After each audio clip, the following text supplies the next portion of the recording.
Setelah kita mengetahui tentang fardu-fardunya wudhu, maka perlu juga kita ketahui kesunahan-kesunahan yang ada di dalam wudhu. Kesunahan di dalam wudhu ada 10, yaitu yang pertama adalah membaca bismillah yang kita lakukan sebelum kita memulai wudhu.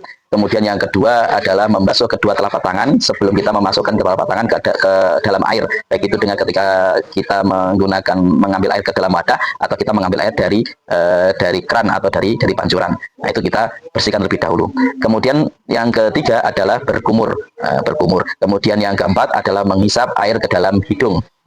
Yang afdal lagi antara berkumur dan ngisap air ke dalam hidung itu dilakukan dengan menggunakan satu cauan. Jadi mengambil air satu, kemudian sebagian digunakan untuk berkumur, sebagian langsung digunakan untuk istinsyak. Itu yang abdul. Tapi kalau memang tidak bisa ya dipisah, tidak apa-apa.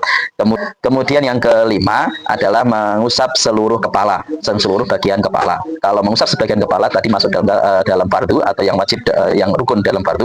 Sedangkan untuk mengusap seluruh kepala, di semua area kepala diusap semuanya, itu hukumnya sunnah. Kemudian yang keenam adalah mengusap kedua telinga. Mengusap kedua telinga ini baik itu telinga bagian dalam ataupun telinga bagian luar, yaitu caranya dengan menggunakan ujung jari ya digunakan untuk mengusap area telinga bagian dalam, jadi dijalankan atau digosokkan di lipatan-lipatan telinga bagian dalam, kemudian ibu jari digunakan untuk mengusap telinga bagian luar atau bagian belakangnya, dan ditutup dengan mengusapkan area telapak tangan yang juga ketika kita mengambil air kan juga masih tersiap basah, yang belum digunakan untuk mengusap permukaan telinga. Jadi digerakkan, digosokkan di seluruh sela-sela telinga, kemudian ibu jari digunakan untuk mengusap yang bagian luar, ditutup dengan mengusapkan telapak tangan ke permukaan telinga. Kemudian yang ketujuh itu adalah menyela-nyelani jenggot yang tebal. Jadi ketika memiliki jenggot yang tebal itu disunahkan untuk disela-selani. Jadi pakai ibu jari kemudian dimasukkan ibu jari ke dalamnya jenggot yang tebal.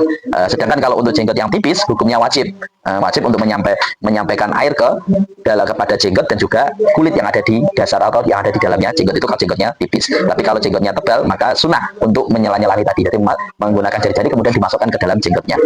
Kemudian yang kedelapan adalah menyela-nyelani jari-jari kaki dan juga jari-jari tangan dan juga jari-jari kaki. Jadi masing-masing tangan itu kemudian antara jari-jari tangannya satu dengan yang lain kemudian digunakan untuk menggosok dari nyela-nyelani. Nah, yang bagus untuk menyela-nyelani itu adalah dari atas. Jadi kanan dulu, kemudian digunakan untuk menyela-nyelani tangan kiri digunakan untuk menyela-nyelani tangan kanan, kemudian tangan digunakan untuk menyela-nyelani tangan kiri dari posisi atas. Bukan digegangkan gini, bukan, tapi dari atas seperti ini.